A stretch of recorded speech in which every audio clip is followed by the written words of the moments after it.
اور تاریخ گواہ ہے، جس وقت تک یہ قوم، یہ امت حضور کا کلمہ پڑھنے والے، حضور صلی اللہ تعالیٰ علیہ وسلم کے در کے چوکیدار بنے رہے، تو دنیا کی کامیابیوں نے ان کے قدم چومے۔ جب سے یہ دنیا دار کتوں کے سامنے جھولیاں پھیلانا انہوں نے شروع کر دی، دنیا کے بغیرت لوگوں کے سامنے جھولیاں پھیلانا شروع کر دی، امت رسوا ہو کے رہ گئی۔ اور آج طرح طرح سے لوگوں کو رونا پڑ رہا ہے، کبھی بجلی کے بلوں کے نام کے اوپر تو کبھی پٹرول کے نام کے اوپر، کبھی گھی کی بڑھتی ہوئی قیمتوں کے اوپر تو کبھی چینی کی بڑھتی ہوئی قیمتوں کے اوپر۔ وجہ اعلیٰ حضرت نے فرمایا، جو تیرے در سے یار پھرتے ہیں در بدر یوں ہی خار پھرتے ہیں۔ ہاں، جو رسول اللہ کی بارگاہ سے منہ موڑ لیتا ہے پھر اسے ان چیزوں کا سامنا کرنا پڑتا ہے۔ جب ہم کہتے تھے کہ بعد آ جاؤ، رسول اللہ کے دین کی طرف آ جاؤ، رسول اللہ کی غلامی کی طرف آ جاؤ، قوم کہتی تھی بس یہ مولویوں کو کیا پتہ، یہ جناب سیاست تو دنیا داروں کا کام ہے، تو یہ مولویوں کو کیا پتہ، مولویوں کے پاس اپنے پاس کچھ نہیں ہے، یہ قوم کو کیا دیں گے۔ میں نے کہا مولویوں کے پاس کچھ نہیں ہے، لیکن مولوی جس در کے اوپر تمہیں لے جانا چاہتے ہیں وہ سارا کچھ دیتے ہیں۔ ہاں، اب دنیا داروں کے پیچھے لگ کے دیکھ لیا، کیا ملا؟ رسوائی ملی، کیا ملا؟ دھکے ملے، کیا ملا؟ مہنگائی ملی، کیا ملا؟ 10,000 کمانے کے بعد جناب 20,000 کا بل ملا، 500 روپے دیہڑی کرنے کے بعد 350 لیٹر پٹرول ملا، 200 کی چینی ملی، 600 کا گھی ملا۔ کاش ہم نے رسول اللہ کی بارگاہ میں جناب والا اپنی لو لگائی ہوتی تو آج یہ در بدر کی ٹھوکریں نہ کھانا پڑتی۔ یہ ہمارا ہمسایہ ملک 20 سال حالت جنگ میں رہنے والا افغانستان، جنگ جو ہوتی ہے نا، جنگ یہ ملکوں کو توڑ کے رکھ دیتی ہے، لیکن تھے رسول اللہ کے غلام، دین کے لیے لڑتے رہے، رسول اللہ کے نظام کے لیے لڑتے رہے۔ 20 سال حالت جنگ میں رہنے والا افغانستان آج تیسرے نمبر کے اوپر اس کی معیشت کھڑی ہے، لیکن آج پاکستان کی معیشت کھڈے لین لگ گئی۔ جب ہم کہتے تھے رسول اللہ کی عزت کے اوپر سودا نہ کرو، ہم فرانس کے خلاف نکلے، کہتے جناب وہ ٹھیک ہے آپ ٹھیک نکلے ہیں، لیکن فرانس کے خلاف اگر ہم فرانس کا بائیکاٹ کریں گے تو جناب ہماری روٹی بند ہو جائے گی۔ تو میں نے کہا روٹی تو اب بھی بند ہو گئی، اب کہاں گئی معیشت؟ جناب ہماری معیشت برباد ہو جائے گی، تو اب کہاں گئی معیشت؟ لاگی نہ کھڈے لین معیشت۔ تو کس وجہ سے؟ جو تیرے در سے یار پھرتے ہیں در بدر یوں ہی خار پھرتے ہیں۔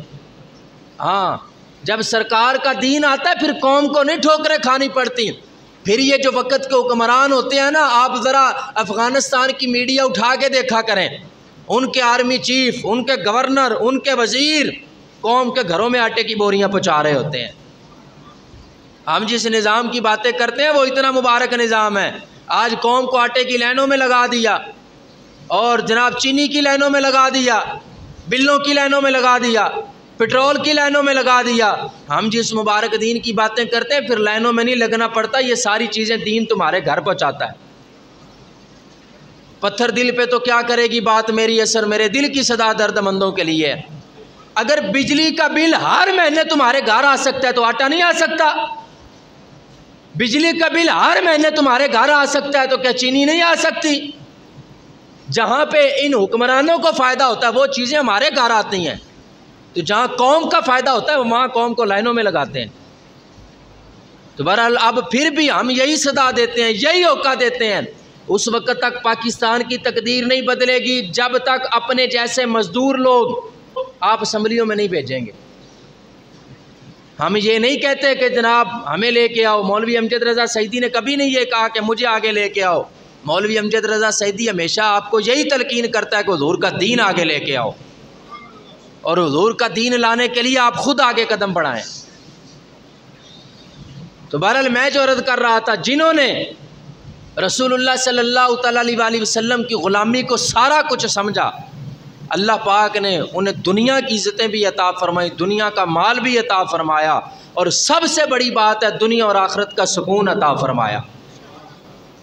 آج بڑے لوگ ایسے بھی ہیں جن کے پاس مال ہے، دولت ہے، زر ہے، لیکن سکون نہیں۔ ہمارے پاس آتے ہیں لوگ، مولانا صاحب ساری رات جناب وہ نیند ہی نہیں آتی، ستارے گنتے رہتے ہیں، مولانا صاحب وہ ساری ساری رات جناب جاگتے رہتے ہیں تو نیند نہیں آتی. میں نے کہا نیند آئے کیسے؟ تم نے دنیا کے پیچھے تو بھاگے, دین کے پیچھے کتنا بھاگے. عشاء کی نماز پڑھ کے نبی کی ذات کے اوپر درود پڑھ کے سویا ہوتا تو اللہ کی قسم ہے سکون کی نیند بھی آتی. لیکن سونا ہمارا کیسا ہے؟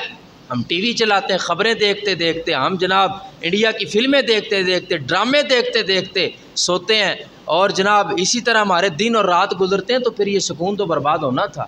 اگر سکون چاہتے ہو تو آ جاؤ در رسول کی طرف, آ جاؤ رسول اللہ کی غلامی کی طرف, آ جاؤ دین کی طرف. ہاں مجھے تو اس قوم کے اوپر حیرت ہے جناب, وہ لوگ جنہوں نے اس پٹرول کو 350 کے اوپر پہنچا دیا, چینی کو 200 کے اوپر پہنچا دیا, بجلی کا بل جو 700-800 کا ہوتا تھا آج 7-8 ہزار 15-15 ہزار کے اوپر پہنچا دیا. قوم آج بھی ان کے نعرے لگا رہی ہے. کو کہتا ہے تیر آیا, کو کہتا ہے بلہ آیا, کو کہتا ہے شیر آیا. میں نے کہا یہی نعرے لگا لگا کے تو آج بربادی کے اس دہانے کے اوپر چلے گئے. کاش تم نے نعرہ لگایا ہوتا کہ دیکھو دیکھو کون آیا, محمد عربی کا دین آیا.